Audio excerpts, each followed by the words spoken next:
Okay, make the countdown.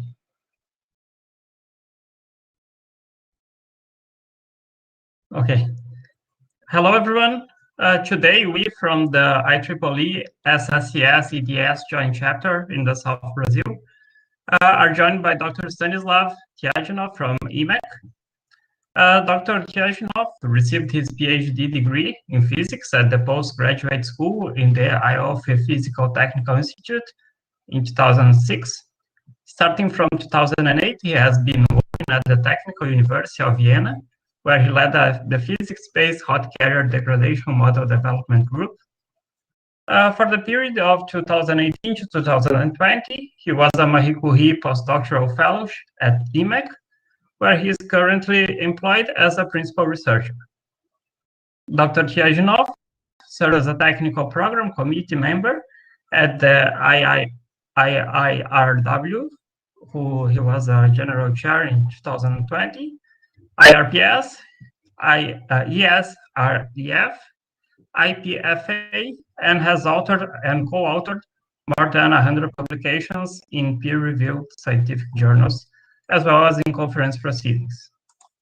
Among them, more than 50 are journal papers. His scientific interests include HCD, BTI, TTDB, and silicon germanium, and SiC devices, as well as tunneling phenomena.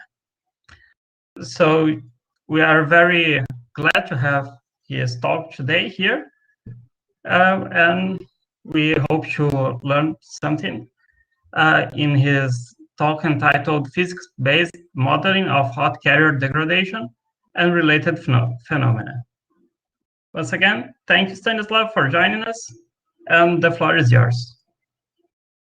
Thank you, Vinicius, for the nice introduction, and hello, everyone. Welcome to my talk, which will be devoted to physical modeling of hot carrier degradation and related phenomena.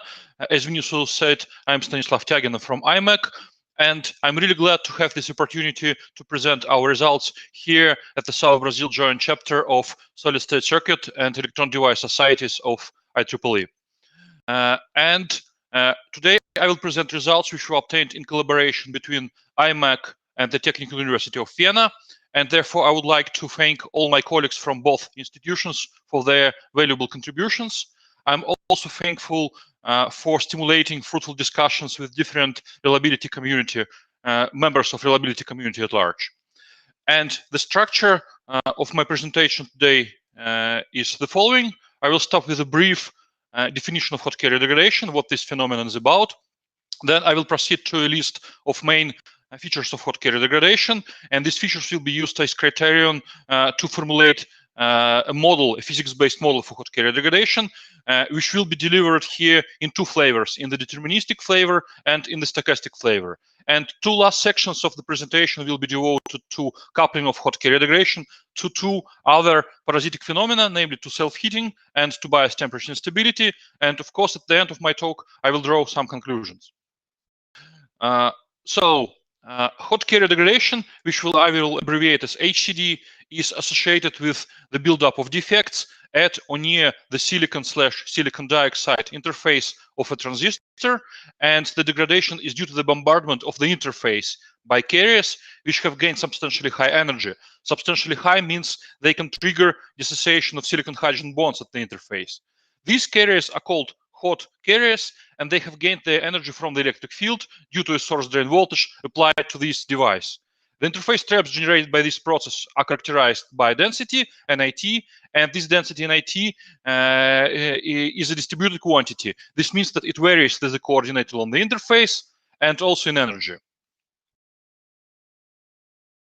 And these interface traps are amphoteric. This means they can capture electrons or holes and thus become charged. Additional charges introduced into the system are distributed over the device, and they therefore perturb its electrostatics. And this results, for instance, in the threshold voltage shift. They also act as additional scattering centers, therefore degrading the carrier mobility, the transconductance, the drain current, and so on. Nowadays, in ultra-scaled transistors, the device dimensions have been shrinking very rapidly. And this process with scaling was accompanied by much slower, if any, reduction in their operating voltage VDD. So this situation resulted in high electric fields in such devices, hence substantial carrier acceleration, and hence substantial hot carrier degradation. Even more, the introduction of three-dimensional transistor structures such as thin FETs, nanowire FETs, nanosheet FETs, and so on, gave rise to another parasitic effect, which is called self-heating. And in this presentation, we will learn a bit later that under certain conditions, self-heating can result in substantial acceleration of hot carrier degradation. And therefore, among these lines, two of the biggest semiconductor manufacturing companies, namely Intel and GlobalFoundries, suggested that hot carrier degradation accelerated by self-heating is the most detrimental reliability concern in their most advanced technology node. So, and let's proceed now to main peculiarities of HCD. But before we do so, I would like to make an agreement on what we understand under hot carriers. Silicon dioxide is an amorphous material, and therefore its interface with silicon is a disordered system, which contains silicon dangling bonds at the interface. These bonds are actually amphoteric traps. This means they can capture carriers and convert into charge defects, named PB centers. These defects are electrically active, and they actually perturb device performance.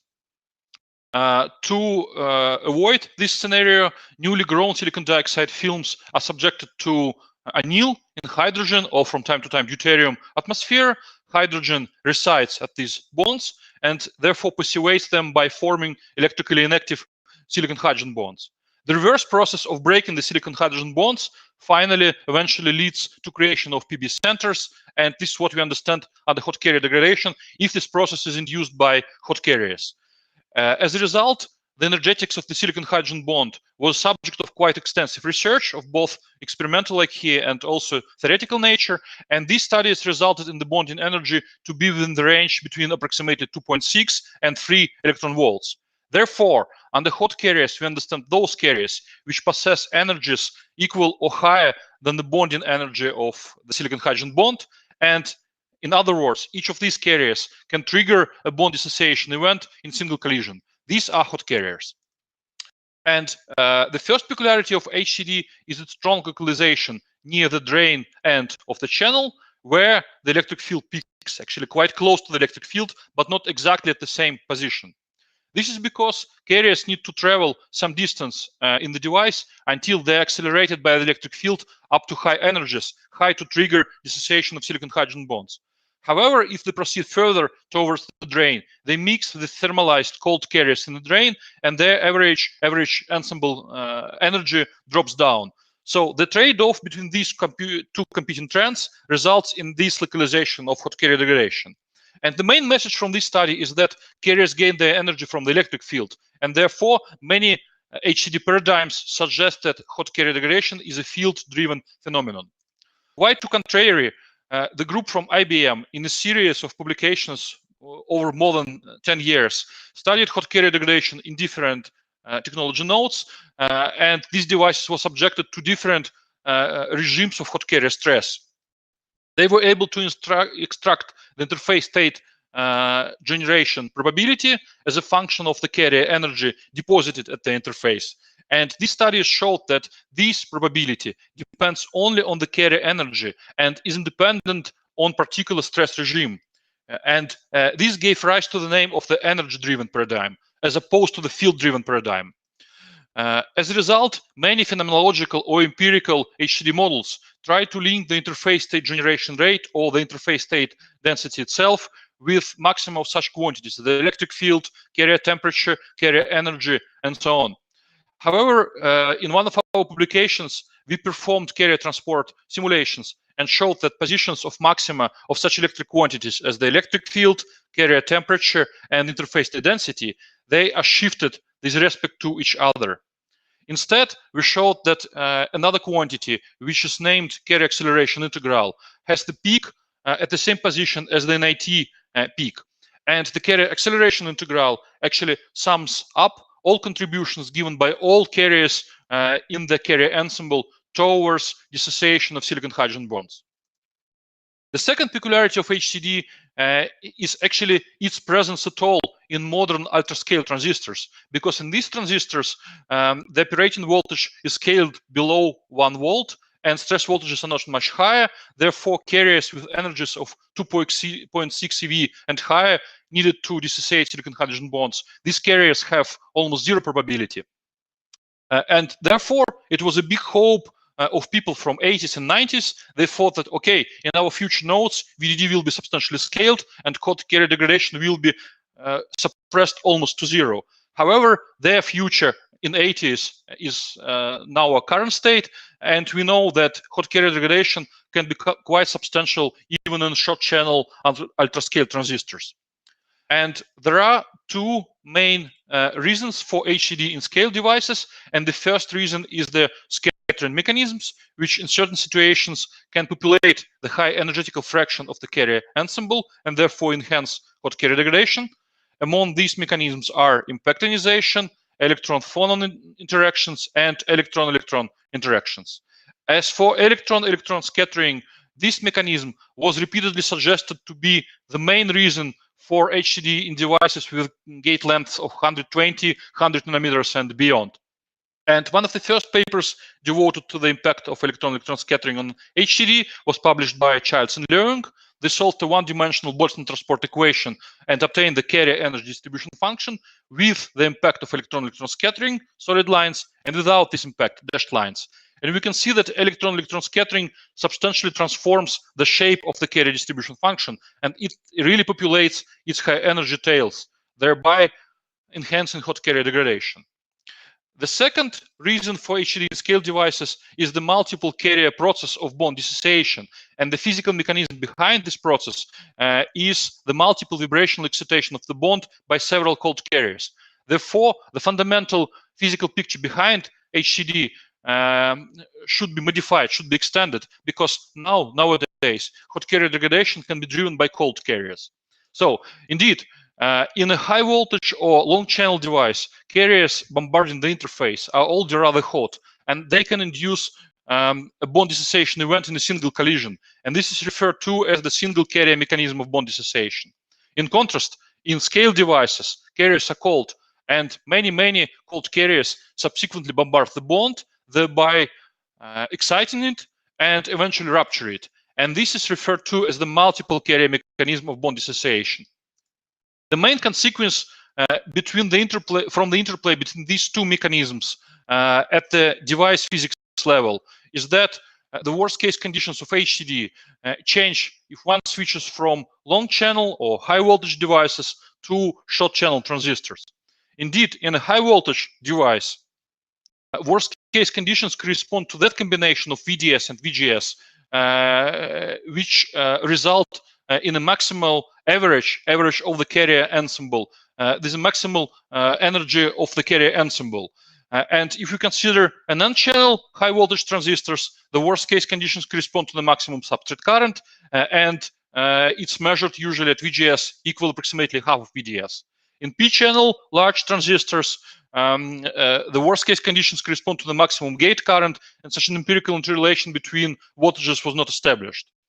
In contrast, in short channel transistors, the average carrier energy doesn't make too much sense because carriers are cold anyway. Instead, we need to bombard the bond by many cold carriers. And therefore, the carrier flux is the main parameter.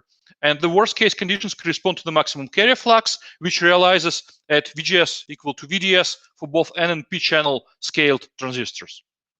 And last but not least, property is the temperature behavior of hot carrier degradation. If we consider relatively long channel devices, we observe that hot carrier degradation becomes weaker at elevated temperatures. And the reason for that is scattering mechanisms, which depopulate the high energetical fraction of the carrier ensemble, and their rates increase with temperature. Quite to contrary, in short channel devices, hot carrier degradation becomes more pronounced at elevated temperatures. And possible reasons for that are electron-electron scattering, again, and the multiple carrier mechanism of bond dissociation. And the transition between these two trends usually was reported to occur at gate lengths of 120 or 100 nanometers. To summarize this section, hot carrier degradation is determined by the manner how carriers distributed over energy. And this information is contained in the carrier energy distribution function. Indeed, the interplay between single and multiple carrier mechanisms of HCD stems from the interplay between hot and cold carriers, and they are part of the carrier transport problem. Second, strong localization of HCD also originates from the interplay between carrier acceleration by the electric field and scattering mechanisms, and they are also part of the carrier transport subproblem. Finally, the temperature behavior of HCD is also determined by different scattering mechanisms and their rates, and these mechanisms are also part of carrier transport.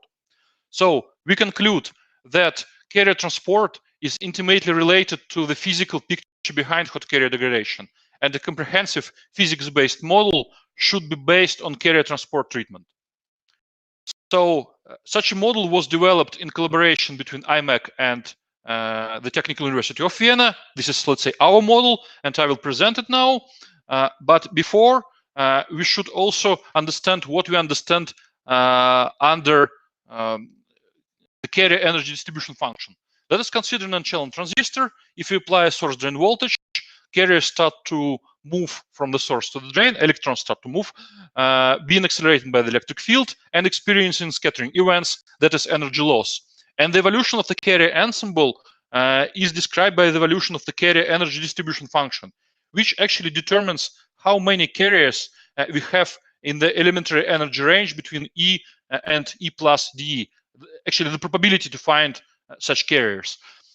And therefore, based on the distribution function, we can judge how many cold, low energetical carriers and how many high energetical carriers, hot carriers, we have in the ensemble.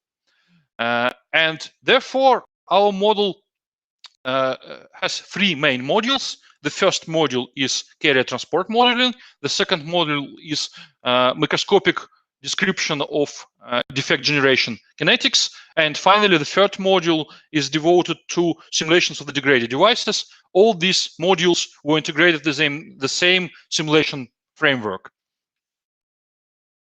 So we need to obtain carrier energy distribution functions for each point at the interface and for a given device architecture and stress conditions. For that, we need to solve the Boltzmann transport equation.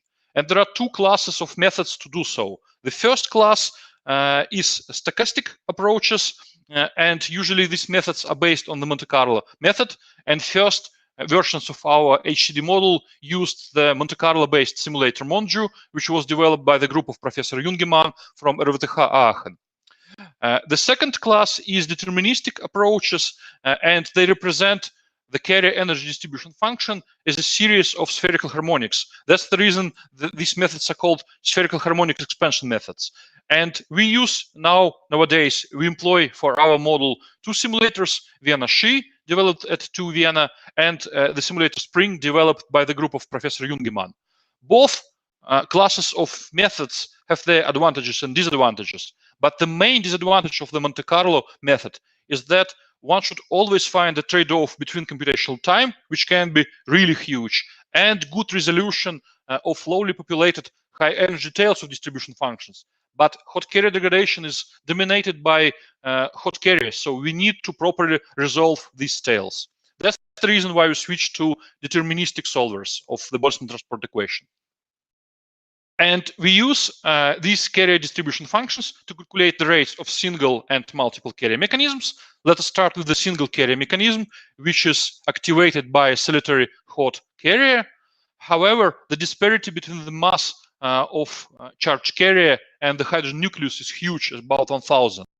And therefore, due to the full momentum conservation of the system, due to these two facts, a direct bombardment of the bond by such a hot carrier would result in a negligibly small portion of energy transferred to hydrogen, and therefore the bond dissociation process has a very small, almost zero rate. Instead, the group of Karl Hess in their model proposed that the most probable way to dissociate the bond by a single carrier is via excitation of one of the bonding electrons to an antibonding AB state. That's the reason from time to time this process is called AB process. This excitation results in a repulsing force induced, which acts on the hydrogen atom and finally provokes its release. which is exactly what we understand under bond rupture. As for the multiple carrier mechanism, the carrier flux which bombards the bond can induce either phonon absorption by the bond, which is related to its excitation, or phonon desorption, which is related to bond de-excitation, bond cooling, returning back to the equilibrium.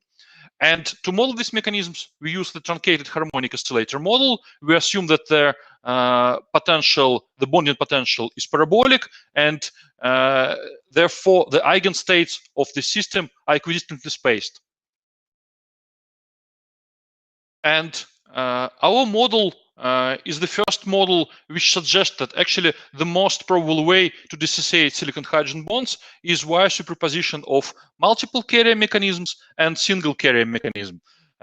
In other words, the bond can be first preheated by several cold carriers by the multiple carrier mechanism to some intermediate excited but still bonded state, and then dissociated by a solitary hot carrier which delivers a bond breaking portion of energy. However, if the bond is preheated to this intermediate level, the potential barrier which separates this level and the transport mode, this barrier, is reduced by the energetical position of this level, by this position. And therefore, the probability that the carrier ensemble contains particles with such an energy is much higher than if this process was from the ground state over this barrier. So, and the rates of both single and multiple carrier mechanisms are calculated using this integral. This is exactly the carrier acceleration integral. This construction looks a bit too complex, but actually the physical meaning is very transparent. We multiply the occupation number, energetical occupation number, the density of states, and the carrier velocity, and therefore obtain the carrier flux, which bombards the interface, and weight this carrier flux with the cross-section of this reaction. The cross-section actually represents the probability that this reaction was successful, and we integrate this construction over the entire energy spectrum, starting at some energy which is equal to the potential barrier for the single carrier mechanism, and which is equal to the distance of the sterility levels for their multiple carrier mechanism, because we need to deliver some energy that the bond can climb the system of eigenstates. And as I already mentioned, if the bond is preheated to some intermediate state, the potential barrier which separates this state and the transport mode is reduced, and this is reflected by this term in the carrier acceleration integral. And from each excited state, we consider that the bond breakage process has two components, namely the impact of hot carriers, and the corresponding rate is modeled using the carrier acceleration integral, and the thermal activation of hydrogen of the corresponding potential barrier, and we model this component using the Arrhenius equation. And now, for each eigenstate of the system, we write out a rate equation which determines how its occupancy, of this level changes with time. We consider both bond excitation and bond de-excitation, these rates entering here, and also bond rupture and bond passivation processes. I don't want to go into the details related to the system, but the beauty of the system is that we can solve it analytically and obtain this analytical expression for the concentration in IT as a function of stress time. Another important component of the model is that the model assumes that the bonding energy is a stochastically distributed quantity. This is because, as I already mentioned, the silicon between the interface between silicon and silicon dioxide is a disordered system. So we assume that the bonding energy follows a Gaussian distribution with a mean value equal to approximately 2.6 electron volts, which is consistent with experimental data. And the standard deviation of the bond is actually a fitting parameter of the model, because this standard deviation is determined by a particular device technology node. And it's important to emphasize that the silicon-hydrogen bond has two vibrational modes, the stretching mode and the bending mode. And this mean energy of 2.6 eV corresponds to the stretching mode. However, some other HCD models suggest that the bond dissociation process occurs via the bending mode. This is the activation energy of 1.5 eV or so, which is much lower. So to resolve this puzzle, a colleague of mine from TU Vienna, Markus Jech, performed ab initio calculations with density functional theory for both bond dissociation reactions, namely with the stretching vibrational mode and with the bending vibrational mode.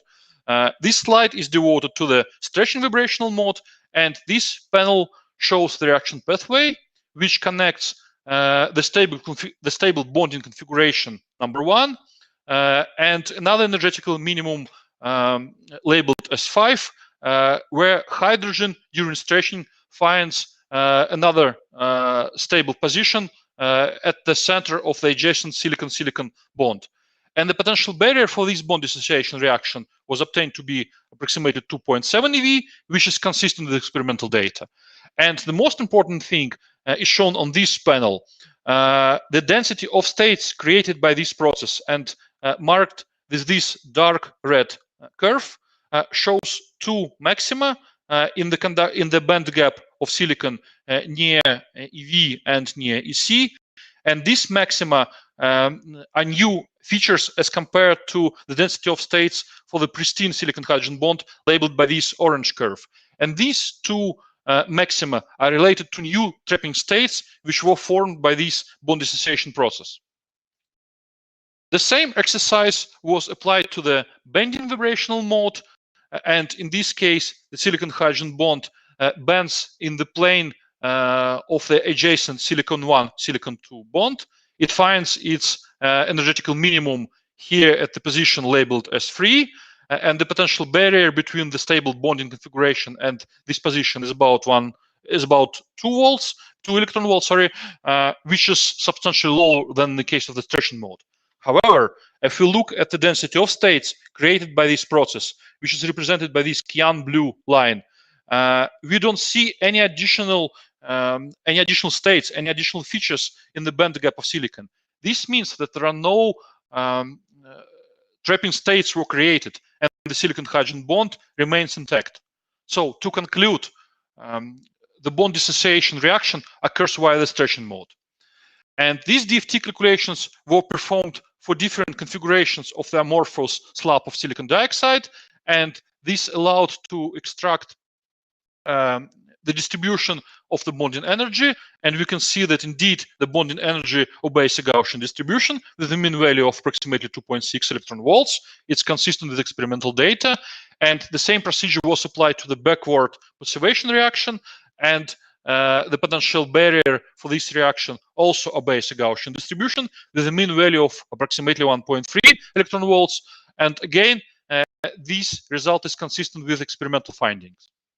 And finally, DFT calculations were applied to check whether indeed the interaction of the dipole moment of the bond with the electric field in the oxide layer can result in substantial reduction of the bonding energy, as suggested by different hot carrier degradation models. And these DFT calculations demonstrated that depending on the orientation of the electric field, this reduction can be 50 milli-electron volts at maximum at all the very high electric field values of 10 megavolts per centimeter. Therefore, our model neglects this effect. And finally, the third block of our model is devoted to simulations of the degraded devices, because at the end of the day, the model should be able to represent relative changes of linear and saturation drain currents, relative changes because we normalize the change of the drain current to its value typical for the pristine device, and we also need to model the threshold voltage shift. For that, we use the device simulator Minimos in T, which employs simplified schemes for the Boltzmann transport equation solution. Of course, we could have used the full Boltzmann transport equation solution, but it would be much, much slower. And Minimos in T is a good trade-off. And the impact of generated defects on device performance is twofold. They perturb the device electrostatics, and this is captured by the Poisson equation, and they also degrade the carrier mobility. And for this component, they use the empirical model, which links the mobility in the degraded device, there's the mobility in the pristine device, and via the concentration of created interface traps NIT. To conclude in this section, The physical picture behind the complex phenomenon of HCD can be conditionally split into three main parts, namely carrier transport treatment, modeling of defect generation kinetics, and simulations of the degraded devices. And all these aspects were covered by our modeling framework. Now it's time to apply this model to study hot carrier degradation in devices of different architectures. And we start with the simplest case of planar MOSFETs. We used N-channel transistors with a gate length of 65 nanometers and silicon oxynitride as a gate dielectric. These devices were stressed at their worst case conditions using three different stress voltages of 1.8, 2.0, and 2.2 volts, and two different temperatures of 25 degrees centigrade, blue symbols, and 75 C red symbols. And the first non-trivial result obtained here is that the temperature behavior of hot carrier degradation deviates from the well-known picture, because we already discussed that in devices with gate lengths shorter than 120 or 100 nanometers, hot carrier degradation should be accelerated at high temperatures. And this device is definitely shorter than that point. However, at stress voltages of 1.8 and 2.0, delta idealine values are larger at lower temperature. However, at stress voltages of 2.2, delta idealine values are almost the same over the entire stress time window. To understand why is it so, we calculated carrier distribution functions for electrons at these two temperatures. And if we zoom these distribution functions in the mid energy and high energy ranges, we can see that for medium energies, population numbers are higher at lower temperature, and vice versa for high energies. The population numbers are higher at higher temperatures. Since mid-energy carriers contribute to the multiple carrier mechanism of bond dissociation, its rate mimics this behavior. This means that its rate is higher at low temperature. Vice versa is for the single carrier mechanism driven by hot carriers from this energy range. Its rate is higher at high temperature. And if you combine everything together, we should also remember that that in scale transistors, hot carrier degradation is driven by a superposition of the multiple and single carrier mechanisms. So at low voltages of 1.8 and 2.0, the multiple carrier mechanism is dominant, and the behavior of delta idealine traces mimics the behavior of its rate. This means that delta idealine values become lower at higher temperature. However, if we increase VDS, our carriers become hotter and hotter, and the relative contribution of the single carrier mechanism becomes more and more pronounced. And at stress voltages of 2.2, both single and multiple carrier mechanisms provide comparable contributions, and their opposite temperature behaviors counterbalance each other, and therefore delta idealine values are the same for this combination of VDS and VGS. So the main takeaway message from this study is that there is no universal temperature behavior of hot carrier degradation. And this behavior is determined by superposition of the device architecture and stress conditions, and not exclusively by device dimensions. This idea was confirmed by experimental studies performed at IMEC. We can see here that devices, planar transistors, were stressed over the entire VDS, VGS bias space, and using very broad range of temperatures, starting at 4 Kelvin and up to room temperature. Degradation, the threshold voltage shift delta VTH was monitored. And if you compare delta VTH at VGS equal to VDS and equal to 1.2 volts, marked by this white star, we can see that delta VTH becomes lower at higher temperatures. Vice versa for the same VGS, but for a higher VDS of 1.8 volts, the pink star, delta VTH becomes more pronounced at higher temperatures. Again, there is no universal temperature behavior of HCD. And finally, the same result was reported by this group from the University of Beijing. They used planar transistors and FinFETs, and also studied the threshold voltage shift as a function of temperature during hot carrier stress, and they showed that these dependencies are non-monotonous. There is no universal dependency of hot carrier degradation on temperature. Okay, and let us extend the range of used gate lengths. We used the same devices previously, but with 3 different gate lengths of 65, 100, and 150 nanometers. These devices were stressed at their worst case conditions. And again, we monitored the change of the linear drain current as a function of stress time. And we calibrated the model to represent experimental delta-delin over time traces labeled with symbols for all 3 devices stressed at different conditions. We can see that the full model results in the red curve for the delta-delin traces, and the agreement between experimental and modeling results is pretty good.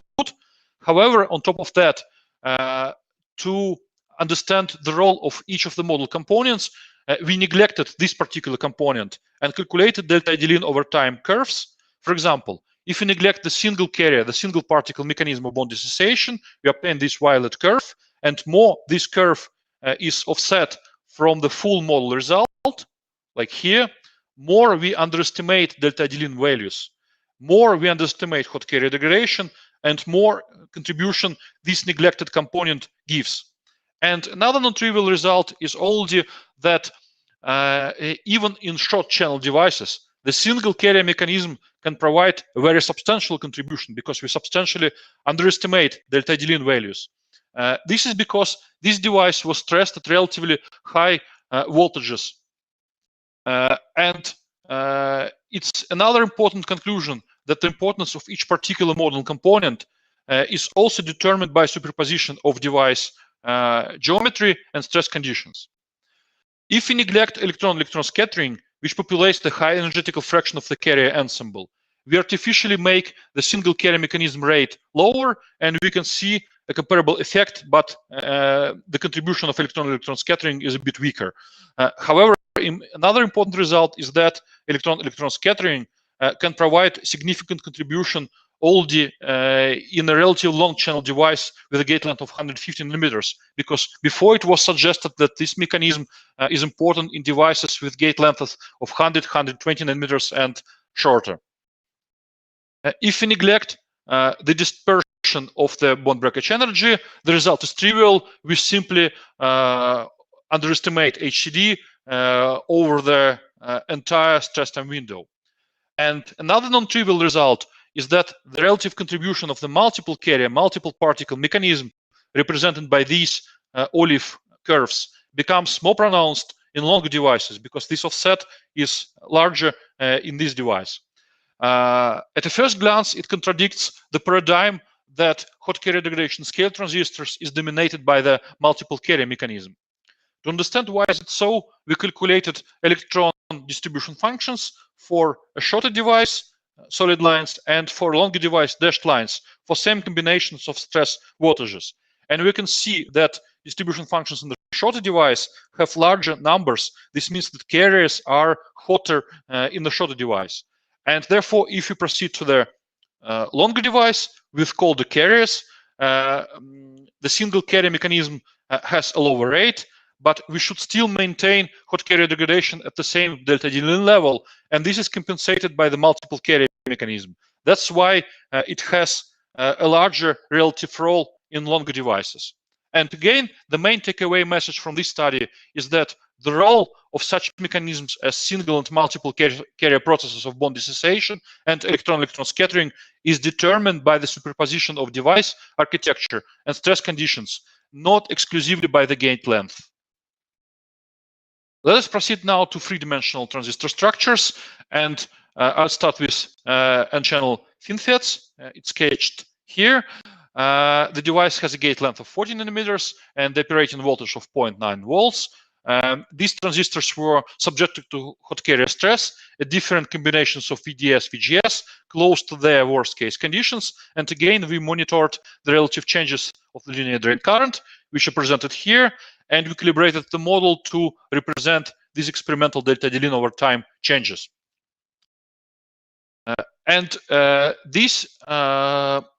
This slide shows actually two interesting features demonstrated by the interface to density NIT profile. First, the most degraded section of the device is the drain end of the channel, which is consistent with localized nature of hot carrier degradation. And second, the vertical component of the electric field also accelerates carriers in the channel, in the thin channel, in the vertical direction. And therefore, hottest carriers are observed here. And therefore, the most degraded spot in the device is the upper part of the fin close to the drain. And as I already said, we calibrated the model to represent experimental delta-leading traces. And we can see that agreement is good. And it's important to emphasize that if we switch from one technology node to another technology node, there are two adjustable parameters of the model, namely the concentration of pristine silicon-hydrogen bonds, the concentration of defect precursors, and the standard deviation of the bonding energy, because these two parameters actually reflect the quality of the interface, and this quality is determined by a particular device technology. Nanowire FETs. We used N-channel transistors with a gate length of 25 nanometers. Each of these devices is made up 8 stacked wires with a diameter 9 nanometer each. And the operating voltage of these devices is 0.9 volts. But here for this study, we used the entire VDS-VGS space, and we used 3 metrics of hot carrier degradation, namely delta ID-lin, delta ID-SAT, and the threshold voltage shift. They are presented here as color maps for a fixed stress time step of half a kilosecond approximately.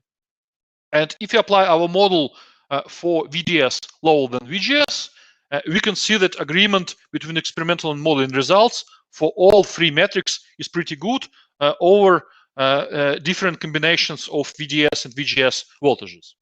However, if we go to the region with VDS lower than VGS, especially here in this corner with low VGS, the model starts to fail representing experimental data. So these are modeling results and these are experimental data, and here agreement substantially deteriorates.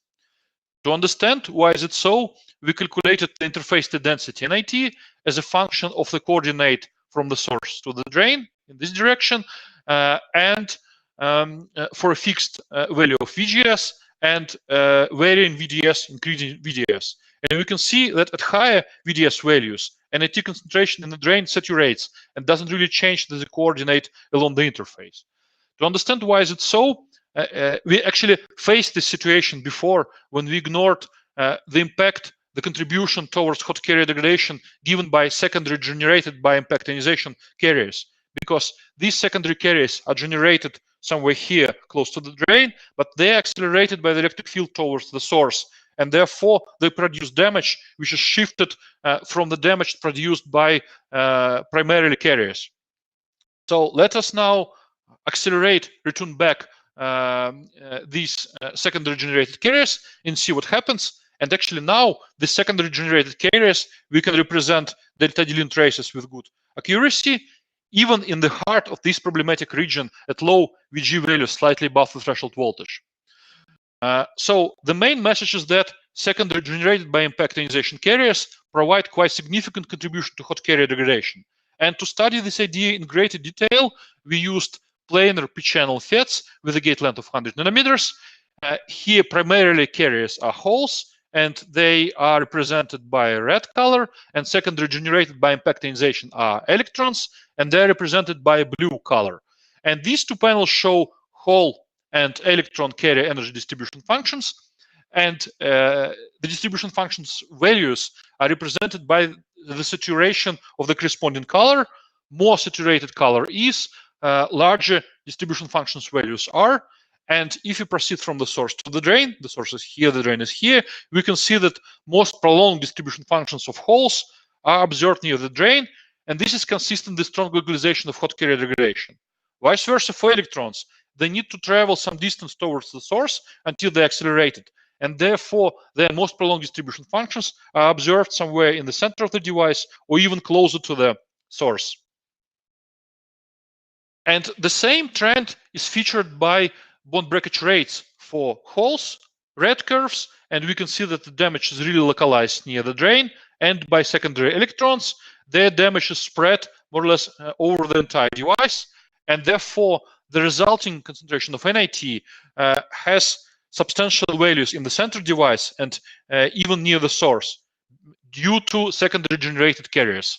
So another important statement of our research is that secondary generated carriers provide a significant contribution to HCD. Let me conclude on this section.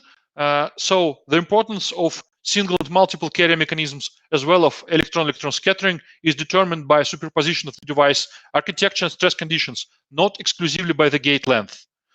The same holds true for the temperature dependence of HCD. Even more, there is no universal temperature dependence of HCD.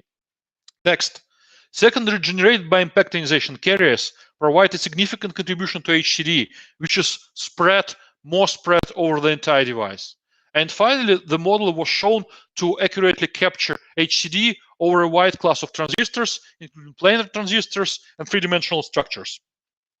Let us now proceed to the deterministic, from the deterministic to the stochastic approach to HCD modeling. And as device dimensions have shrunk beyond the decananometer range, contributions of individual traps, individual defects become pronounced. And even more, defect generation is a stochastic process, and therefore hot carrier degradation in these scale devices should be considered as time-dependent variability on top of time-zero variability, which originates from many microscopic factors, but one of the most important among them is the impact of random dopants. And if one considers variability induced by BTI stress versus hot carrier induced variability, as it was done by my colleagues from IMEC, we can see that the threshold voltage distribution represented as a probit plot is much broader in the case of hot carrier stress compared to BTI. This is because typically BTI produces uniformly distributed damage, while hot carrier degradation is a non-uniform phenomenon. This means it has one more degree of freedom and one more source of variability. And although there are quite several experimental papers devoted to hot carrier stress-induced variability, the number of modeling approaches are very limited. And these approaches are actually phenomenological or even empirical, and they typically consider only the impact of random traps on hot carrier-induced variability, and they ignore the impact of random dopants. And to the best of my knowledge, the only paper which deals with both impacts of random traps and random dopants is the paper from Micron presented by Battini and Kofras at IRPS 3 years ago. And this is actually a very interesting paper, but here I don't go into the details. The limitation of this paper is not limitation, but these researchers studied relatively long channel transistors, which was stressed at relatively high voltages. And they considered that hot carrier degradation is dominated in their devices by the single carrier mechanism. However, if you proceed to scale transistors, hot carrier degradation is always a superposition of single and multiple carrier mechanisms. Therefore, their interesting results should be revisited. And our own model for stochastic hot carrier degradation originates from the deterministic model, which was applied for the N-channel FinFET. We already saw this device before. However, and under the deterministic model later on, and the corresponding results are results obtained without any variability for devices with continuous doping profiles. And this device with continuous doping profiles was used to generate 200 of unique random dopant configurations with discrete random dopants. And for each of these configurations, we solved the Boltzmann transport equation, obtained carrier distribution functions. When we calculated for each of them interface state densities, which are yet continuous, then delta IDLin over time traces, and extracted device lifetimes. We again used same combinations of stress voltages, and on top of that, we also added one more regime, which is quite close to the operating regime. And this slide shows how carrier energy distribution functions form quite broad ensembles for the source, the channel, and the drain, like here.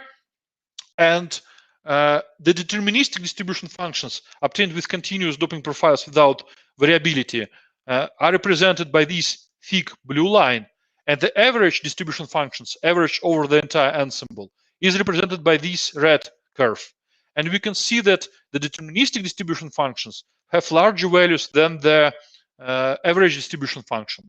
And this suggests that maybe our deterministic model tends to overestimate hot carrier degradation. The same holds true for interface density profiles. We can see that, again, the deterministic model tends to overestimate NIT values. And we calculated ensembles of delta Deligne traces, and we can see that these ensembles are actually quite broad. And this means that in scale devices, hot carrier degradation cannot be described by a single delta Deligne trace. We should consider the entire ensemble. And again, the deterministic model, the blue curve, tends to overestimate average hot carrier degradation represented by the red curve. Using these delta Deligne traces, we extracted device lifetimes using this criterion when degradation reaches 10% of the nominal of the initial drain current, and we extracted lifetime distributions, which are presented here as quantile plots. And if this distribution in the quantile plot close to a straight line, this means that this distribution is Gaussian. So this is the case for lifetimes here. Now let's proceed to much milder stress voltages which mimic the operating regime. And we can see that from NIT graphs and delta Deligne graphs, all previous trends remain the same, and the model tends to overestimate hot carrier degradation. The deterministic model tends to overestimate. However, the lifetime distribution substantially deviates from normal distribution. And this is also a very important message, because usually we use more aggressive stress conditions to backward extrapolate device lifetime towards much milder operating regimes. But if under stress conditions and under operating regimes, lifetime distributions have different shapes, we should do it carefully. And let's now add one more degree of freedom related to random traps. We discretize now continuous NIT profiles, and for each continuous NIT profile, we generate 200 of different random trap configurations. So at the end of the day, we have 14,000 of different random dopant and random trap configurations. Each of them is unique. And we calculate delta Deligne traces with the impact of both random traps and random dopants. We obtain these pink ensembles. And if you consider only the impact of random traps, we obtain these gray ensembles. Of course, if we add one more degree of variability, one more source of variability related to random dopants, of course, we obtain much broader distributions. And again, the deterministic model, the blue curve, tends to overestimate average hot carrier degradation represented by the red curve. As for device lifetimes, again, we can see straight lines demonstrated by probit plots. This means that distributions are normal. However, in this case, at the presence of both impacts of random traps and random dopants, represented by different shades of red, we can see two different slopes. So the distribution is bimodal. If you consider only random traps, we can see again the straight line. So the distribution is still normal, but single modal. As for much milder conditions close to the operating regime, we can see again two different slopes. We see bimodality related to impacts of random traps and random dopants. But again, the distribution deviates from a normal distribution. So this trend remains the same. Is this finding of bimodality consistent with experimental data? Actually, qualitatively, yes. And a colleague of mine from IMEC used planar transistors and stressed them over the entire VDS-VGS bias space. But in this case, he used mixed mode regimes. Namely, he showed that the degradation can be decomposed into three main components: hot carrier degradation driven by single carrier mechanism, hot carrier degradation driven by the multiple carrier mechanism, and bias temperature instability. And if the degradation is a mixture of these three regimes, the threshold voltage shift distribution can be represented as a superposition of all these three modes. However, in our theoretical study, we consider only different regimes of hot carrier degradation. That's the reason we have a reduced picture, bimodal picture. However, in these studies, Eric came up with a 3-bucket paradigm because he used 3 regimes. But qualitatively, our findings are consistent. Let me draw some intermediate conclusions related to this stochastic modeling approach. Our deterministic model tends to overestimate hot carrier degradation. Distributions, lifetime distributions are bimodal if you consider both random traps and random dopants. However, at higher voltages, at higher stress voltages, lifetime distributions are normal, and at milder operating conditions, they deviate from a normal distribution. And these results are consistent with experimental findings. So let me proceed now to coupling of hot carrier degradation with self-heating. And the introduction of 3-dimensional transistor structures results in a situation when very narrow silicon channels are wrapped by in dielectric layers with low thermal conductivity. Therefore, the heat flux from these channels is hindered, and local lattice temperature can be much higher than ambient temperature. And this is referred to as self-heating. And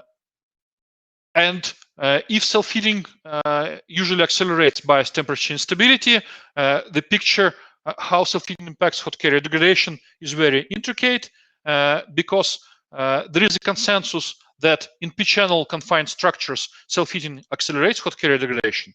However, in n-channel transistors, there is no unambiguous understanding how self-heating impacts HCD, because some groups suggest that actually the impacts of self-heating on hot carrier degradation in n-channel transistors is very weak.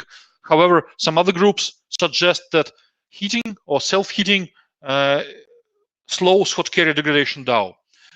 So our hot carrier degradation model was extended to incorporate also the impact of self-heating, and it was validated to represent this intricate behavior.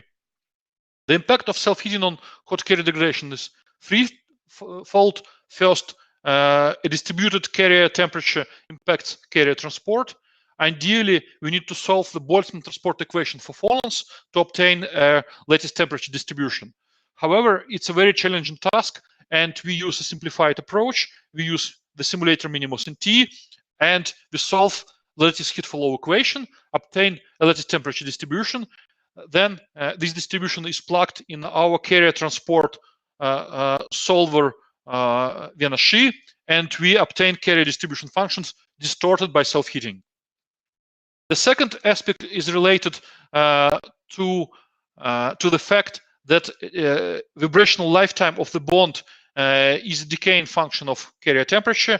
This means that if this lifetime is short at elevated temperatures, the bond returns back from an excited state to equilibrium much faster. And this aspect impacts the multiple carrier process rate. It reduces actually it. And the third contribution is related to the thermal component of the bond breakage rate, which of course becomes higher due to self-heating because it's modeled by the Arrhenius law. So our modeling framework incorporates all these three aspects, and to validate this framework, we used n-channel thin FETs and p-channel nanowire FETs. They both have the operating voltage of 0.9 volts. They both were stressed at different combinations of stress voltages close to the worst case conditions. And again, we monitored relative changes of the drain current. This slide shows distributions of the lattice temperature. We can see that these distributions are non-uniform, and the lattice temperature becomes higher at the drain end of the channel. This is because, again, similar to strong localization of HCD, carriers need to travel some distance over the device until they're accelerated up to high energies, in which can be spent to heat the device, or it can be spent to dissociate silicon-hydrogen bonds. And if you make line cuts of these distributions, we obtain these temperature profiles. Again, we can see that the temperature has its maximum at the end, at the drain end of the channel.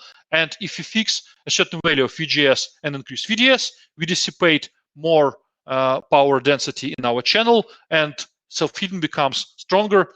Okay, it's a very consistent result, I would say. Here we can see how self-heating impacts carrier transport.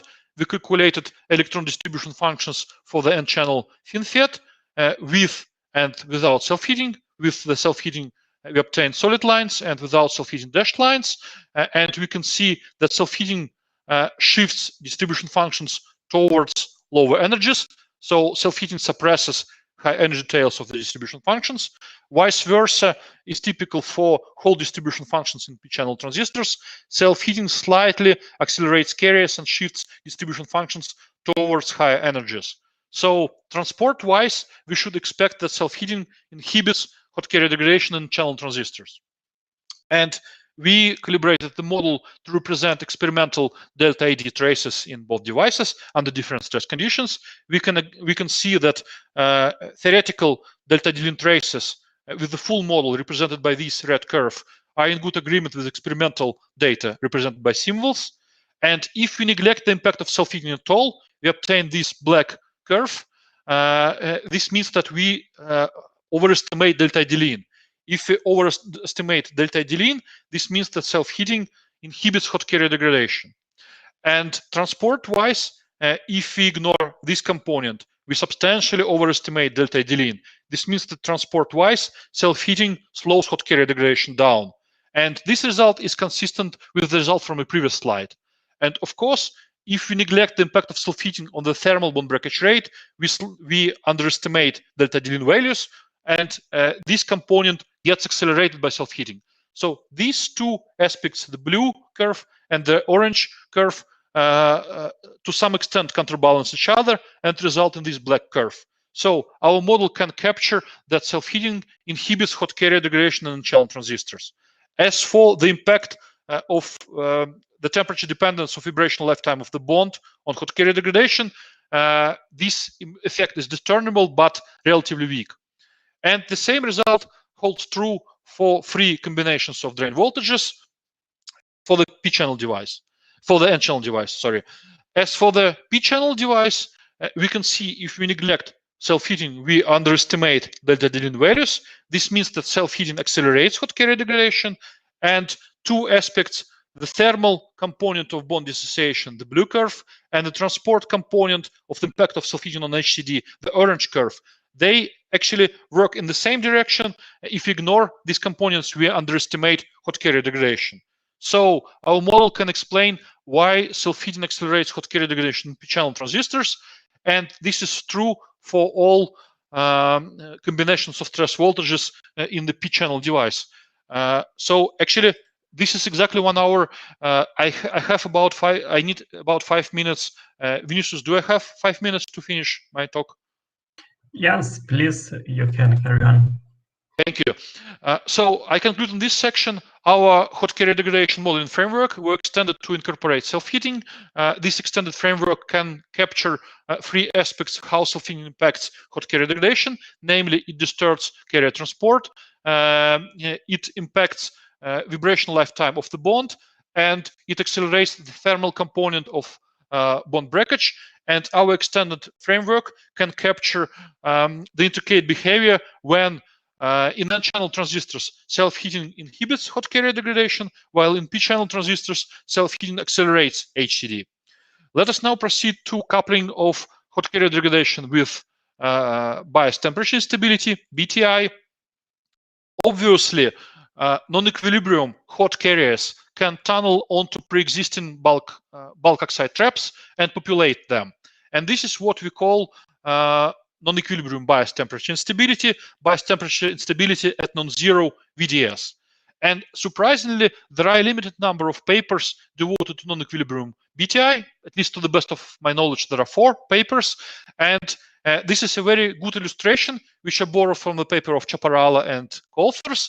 It shows how the total damage behaves if one switches from pure BTI with 0 VDS towards hot carrier degradation. First, the total damage decreases, and this is related to redistribution to the reduction of the electric field near the drain due to a non-zero VDS applied to the transistor.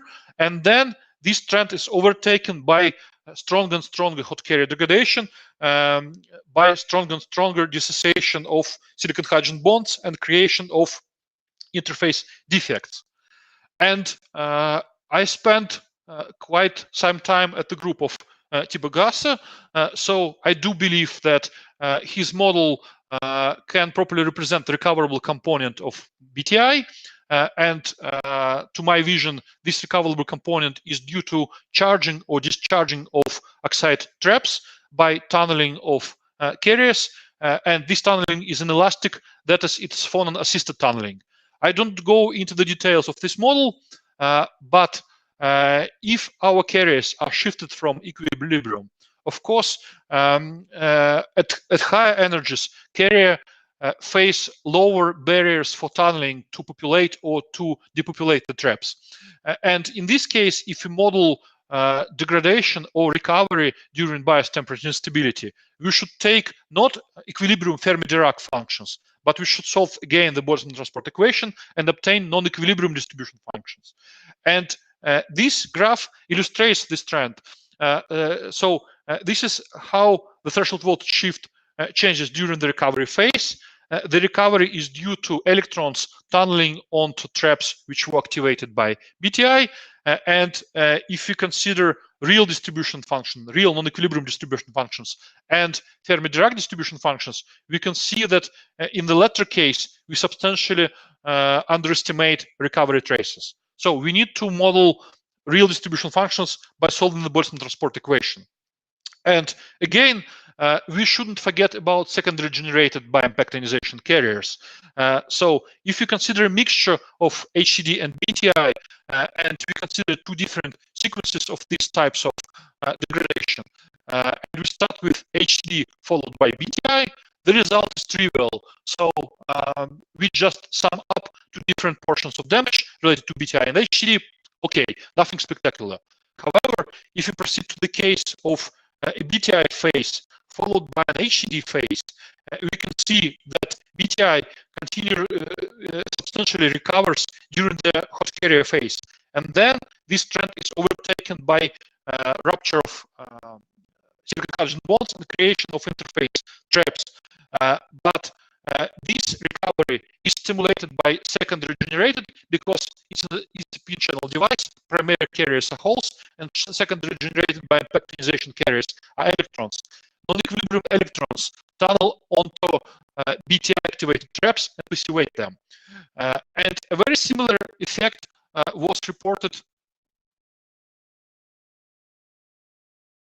I cannot. I think we've got a problem with the Stanislav connection. No, it's okay. Okay. Yeah, we stopped hearing you, but now we're hearing you back fine. Okay, good. So I will be fast. The same trend was reported by this group from Taiwan, but for the case of high voltage devices, in their devices, first the drain current increased, and then it was overtaken by its decrease. And this is again related for trapping of secondary generated electrons and creation of interface traps, followed by the population by primarily holes. And in one of our previous studies, your audio is not very good now in the end.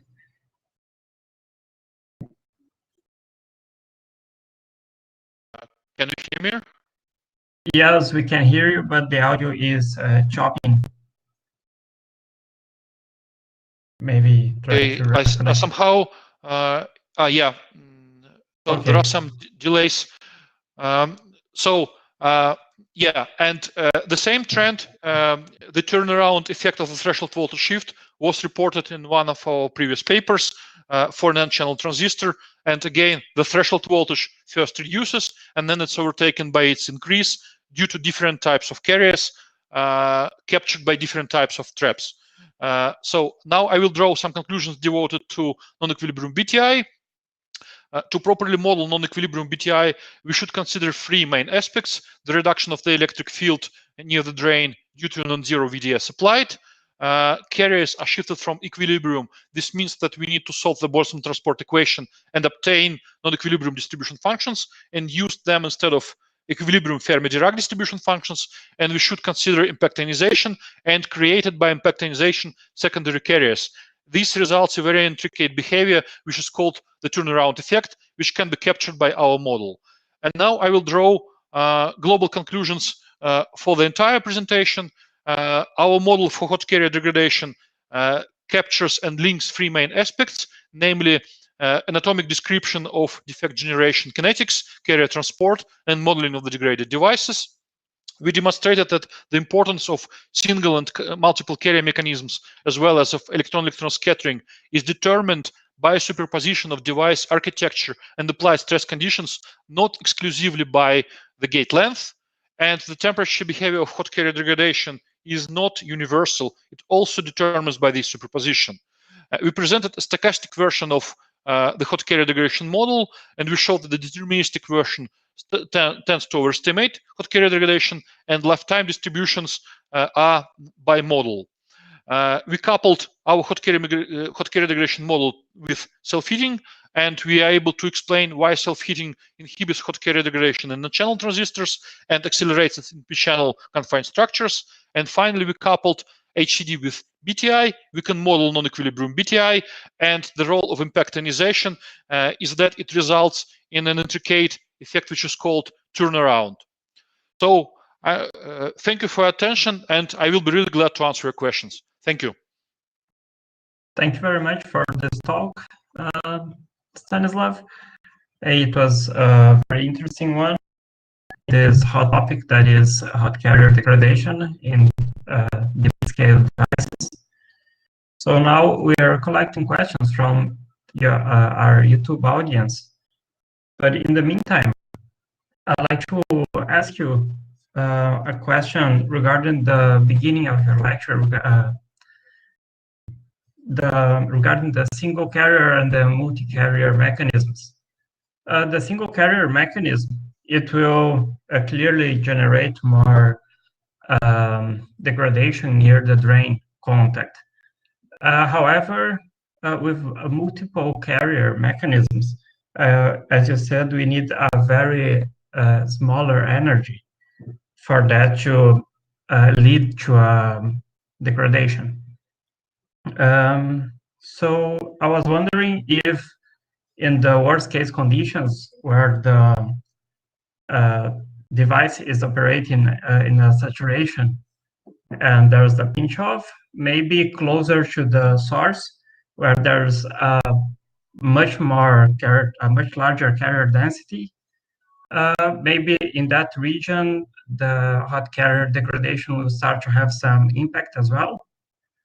I'd like your comments on that. I will try to, it's a very complex question and very interesting. So first of all, you're right that the multiple carrier mechanism is driven by cold carriers. But as we discussed, these cold carriers should deliver a portion of energy which can induce bond excitation from one vibrational state of the bond to another. And the distance between these states is 0.25 electron volts. However, at room temperatures, carriers possess energies almost an order of magnitude lower. So really, thermalized carriers cannot drive the multiple carrier mechanism. So in principle, carriers which possess energies of 0.26 electron volts are already hotter than thermalized carriers. So this is an important statement, because otherwise the picture of the multiple carrier mechanism will be simplified. Second, about the pinch-off region and the corresponding portion of degradation. Actually, in our studies, it was always the case that the NIT concentration peak is located beyond the gate end. It's usually located in the spacer and so on. So that's the reason that from time to time we see a very small threshold voltage shift, but delta ideline, for example, can be quite substantial. This is because the main NIT peak is located in the spacer, where the carrier concentration is again substantially high. And therefore, the relative contribution of these interface traps on device performance, on the device electrostatics actually, is weak. However, they can still degrade the carrier mobility. That's why we can see a weak threshold voltage shift. However, if we now consider the contribution given by secondary generated carriers, and they're generated somewhere also between the PN junction channel drain and the drain end of the gate electrode. These secondary generated carriers accelerated towards the transistor center, and their relative contribution is bigger than the relative contribution of primary carriers. So to answer your question about if we see a substantial hot carrier degradation near the pinch-off region, actually it's either shifted more towards the drain, and it already near the spacer, beyond the spacer. Or if you consider a substantial effect of secondary generated carriers, it's more spread over the entire device, as I showed you in this presentation. Does it answer your question, Vinicius? Yes, it does. Thank you very much. Now, following up with a question from YouTube that our chair, Sergio Bumpy, asked. He asked, you can see that in the chat, in the interface, but the question is, in solving the Boltzmann transport equation with Monte Carlo methods, how much slower in computing time is the Monte Carlo compared to the semi-analytic method Vienna-Xi? For a typical 14 nanometer FinFET 3D structure, for example? Well, the answer strongly depends on a particular device. So you ask here about a 14 nanometer FinFET three-dimensional structure. So I would say to be honest, I never tried to simulate such three-dimensional structures, such complicated devices with the Monte Carlo method. We always switched to Vienna-Xi. But with Vienna-Xi, so I remember a 14 nanometer device, FinFET, which has a mesh of 60,000 mesh points and which has a trapezoidal fin shape. So the device architecture is already quite complicated, and 60,000 mesh points is a lot. It takes about 20-25 hours on one core. If it's a multi-core solution, it will be, of course, faster. So if you go to a 14 nanometer device, again, it depends if you can reduce the number of mesh points. If the number of mesh points is 20,000 or 30,000, of course, it will be substantially faster. But if you want to compare the Monte Carlo approach and the stochastic approach, I remember we performed calculations for a 65 nanometer planar transistor. As with Vienna-Xi, it's really, really fast. So we calculate distribution functions for this device in a few hours.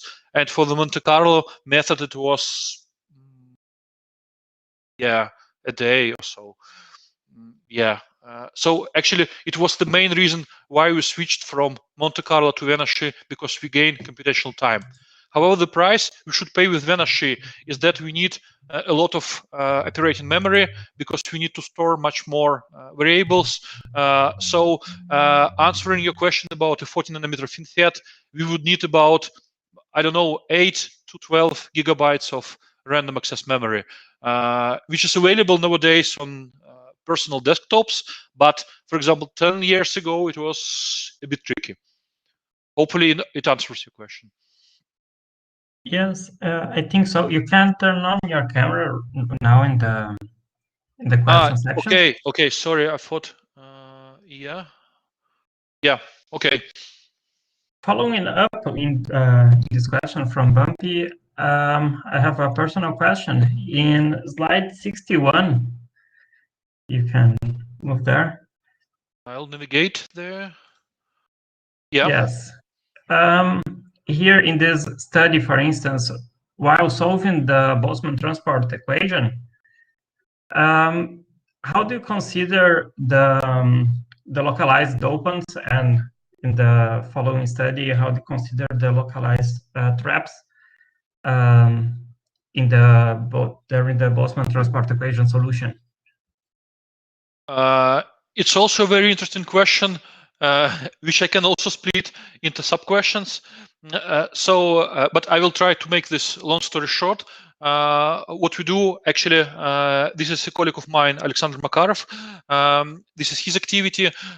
For each mesh point, we apply a Poisson randomizer to convert the continuous doping concentration into discrete number of dopants. So this means that for each mesh cell, mesh primitive, we have a Poisson distributed quantity of discrete traps. So then we convert this quantity back into continuous doping. So and finally, what we feed back into Venashi is randomized doping concentration, but again in the continuous flavor to solve it. And for device simulations with minimos T, actually it's a big discussion in literature whether one should use short or long-term Coulombic interactions for random doping calculations. And the group of Professor Asenov from Glasgow did very extensive research on that topic. So it's also a problem. Yeah, but in Venashi, we return our discretized devices back into the continuous doping profile flavor. Yes, that makes it much more computational efficiency simulator, right? So following up with another question from our chapter chair, he was asking, why are you using the DC bias? I mean, the question two is the energy distribution function, NE, has 3 or 4 distinctive tails. And some energy intervals have very flat NE. What is the physical reasons for that? Were they obtained by Monte Carlo or analytical solvers? I think I will navigate to, I think it's one of the next slides.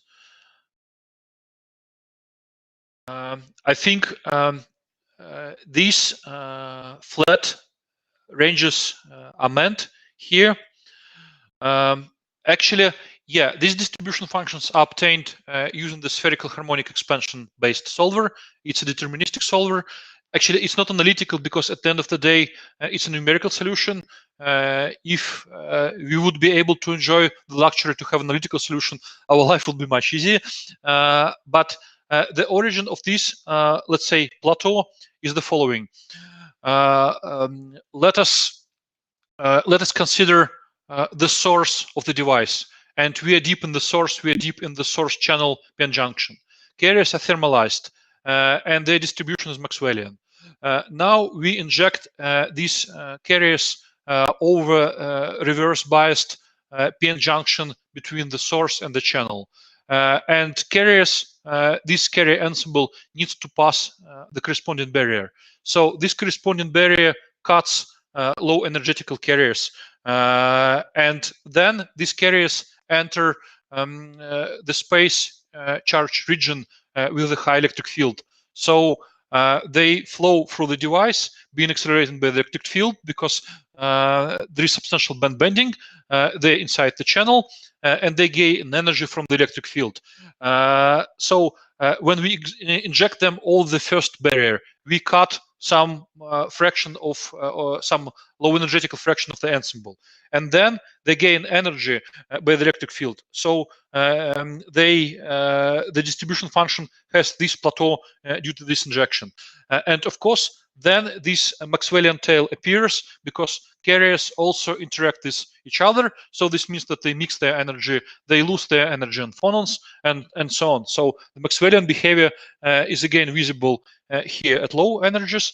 And also here, if you zoom in this distribution function graph, we can see some chain teeth here. This is because carriers accelerate by the electric field, but there is some mean free path of carriers in silicon, and within this mean free path, they emit a phonon. This behavior looks like a triangle. They gain energy from the electric field, then they emit a phonon, they drop their energy, and then again and again, and again and again. So this actually flat range of the distribution function just corresponds more or less to the drain voltage applied here, to the voltage, to the potential drop, the gain while traveling the device here. And of course, at the end of this plateau, there is a thermal tail, which is again the Maxwellian behavior at high energies. So hopefully I explained it properly, because it's complex behavior. I think that further down the tail of this distribution, we're gonna also see the electron scattering step, right? Here we didn't activate electron scattering, because for FinFET it's already too much. Because for particular this FinFET, we used about 10 gigabytes for RAM for each particular device. We needed to calculate 200 of these devices, and if you activate electron scattering, it will be a hump due to electron scattering observed at these high energy tails. But if you activate electron scattering for these devices, when we need about 30-40 gigabytes of RAM, which is already a bit too much. So here we provided simplified treatment. But it's a very good question. Let me navigate to the slide where we can see electron scattering. I think it's here. Yeah, the behavior will be like that. This is what I understand under the hump visible at high energy tails of the distribution function due to the impact of electron scattering. Okay, thank you very much. The third question from Sergio Bampi is, why are you using the DC bias stress conditions in FinFETs as about VGS equals to VDS plus 100 millivolts? Because it's a very nice question again.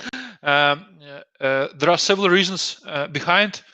So the pragmatic reason is that hot carrier degradation is a very complex phenomenon.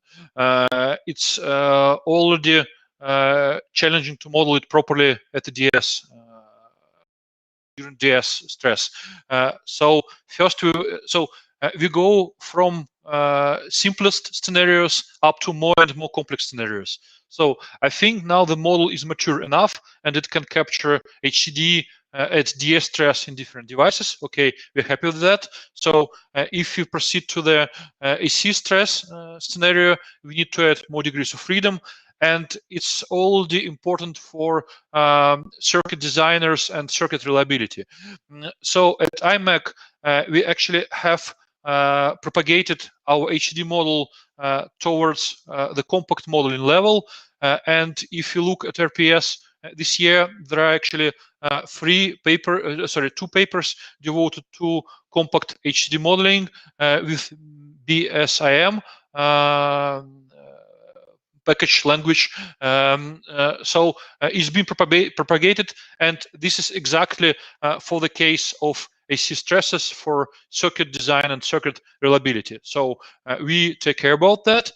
But of course, first we need to understand the entire physical picture behind hot carrier degradation. Then we simplified this physical picture.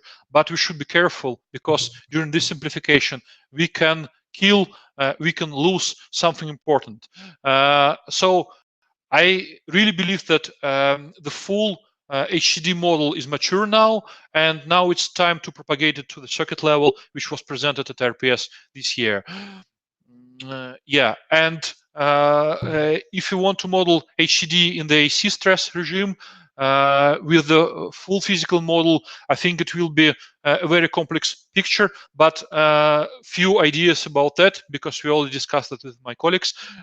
We have different characteristic times of different processes, because, for example, the silicon hydrogen bond returns back to its equilibrium. This is the characteristic time of 1.5 nanoseconds at room temperature. So if we can switch our stress pulse faster, the bond cannot relax back to the equilibrium, so hot carrier degradation can be still accumulative. So we have our frequency of the stress pulse, and the characteristic time for the stress pulse will be 1 over this frequency f. So we need to compare this time 1 over f with the relaxation time of the bond, and also with energy relaxation times of carriers themselves. So if you can switch our pulse faster, then carriers can relax energy-wise. Well, it will be a more complicated task transport-wise. If you can switch our pulse faster than the bond can relax back to the ground state, it will be another scenario. In principle, our model can capture the behavior within the bond, cannot follow very fast stress pulse. But transport-wise, it's a very complicated task. But we are thinking about the full version of the model, and I would like to repeat that the model was propagated for real circuit, for circuit reliability, and it captures the AC regime as well. Thank you very much. Now we have 2 more questions from Professor Wirt here. His first says, thanks a lot for your great talk. Thank you. And then on slide 58, could you comment on why is eta of HCD so much larger than for BTI? Yeah, because BTI, this BTI regime corresponds to 0 VDS. So it's what we understand under equilibrium BTI. And hot carrier stress, actually, these 2 sketches illustrate the difference quite properly, because BTI creates uniformly distributed damage, while hot carrier stress creates non-uniformly distributed damage. So there is 1 more degree of freedom.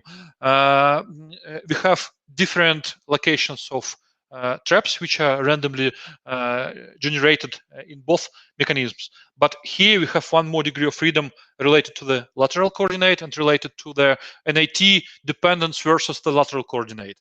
And second, here during BTI, we don't dissipate any power because VDS is 0. And during hot carrier stress, VDS is non-zero. And I don't remember exactly, but I think VDS is equal to VGS. So we dissipate some power, and we have 1 more additional degree of freedom, 1 additional source of variability due to self-heating.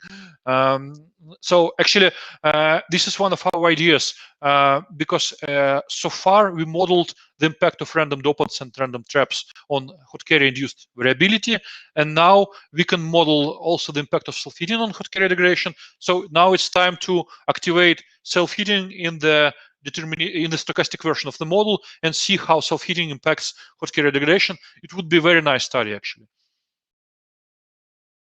Okay, and also use some follow-up with another question. As you did the study where you found the dependence of HCD with random dopants, he also asks if you would expect metal grain granularity to impact HCD. Yes, it's a very good question. We do expect, we do know how to model it. And there are additional sources of variability. First, the silicon dioxide layer, because I didn't mention it, but this information is present on the slides, is that in scale transistors, we use a high K-gate stack, which contains a silicon dioxide layer, followed by a hafnium dioxide layer. And of course, you know that there is also a non-stoichiometric intermediate layer between silicon and silicon dioxide, and then between silicon dioxide and hafnium dioxide. So this non-stoichiometry is also a source of variability. And as a result, if you have a non-stoichiometric material, the material properties such as the dielectric permittivity, for example, changes.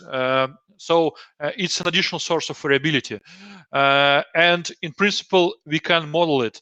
But the problem is that And at the end of the day, we need to incorporate all the sources of variability into the model, but only random traps and random dopants. It's already computationally very challenging task.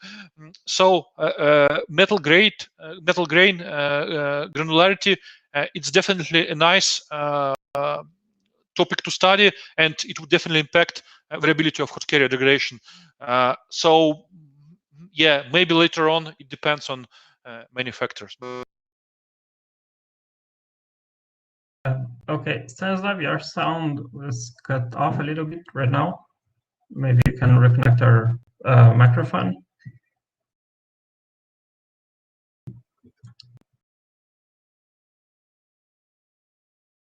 No, your microphone is off. We're still not hearing. Maybe you should just plug it in.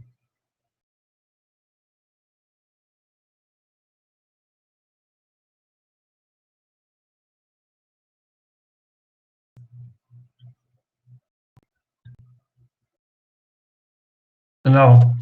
We still can hear you. Cannot hear you.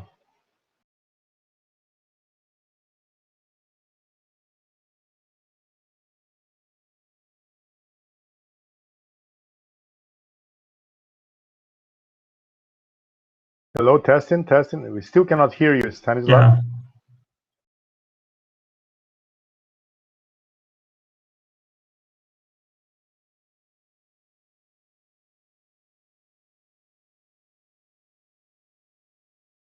No, not yet.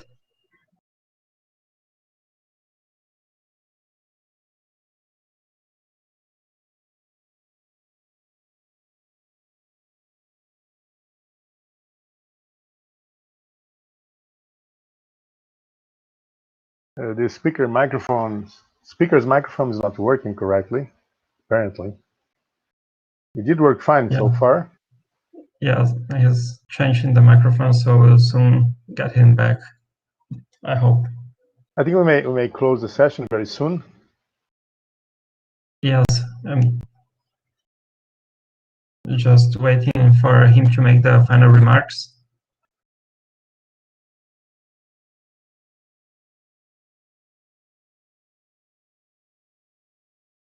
Can you hear Vinicius now? Yeah.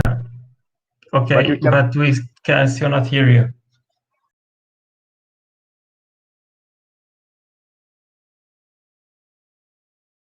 No. There is a malfunction on your microphone, Stanislav. Maybe on the big blue button you inactivated your microphone. Could be that. Yeah. Maybe just have to give permission. The big blue button microphone you have to activate. Or else you are disconnected and you're reconnected on listen only mode. So you have to come back to the room and activate speaker mode instead of just listener mode. So probably is interface to the web conferencing that's been inactivated your audio stream. One way to fix it is come out of this room and then click back on the link and enter on the speaker mode. Right now you are in listen only mode. Yes. That's the reason. It's not your hardware that's not working.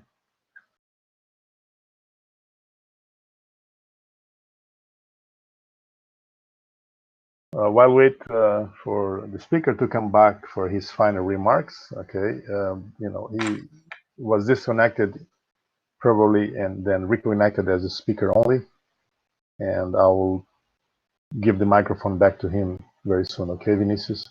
Okay. Yeah, he's the presenter now. Okay, he's back.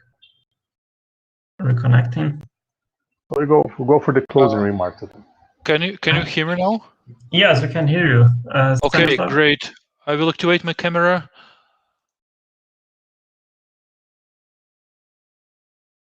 Now we can listen to you fine. Thanks. Okay, great. Thank you for solving It was the not your problem. hardware misfunction. It was just the mode that you were in the room was back to the listen mode, listen only. Thank you. Okay. Okay. Thank you for solving it. That was the last question.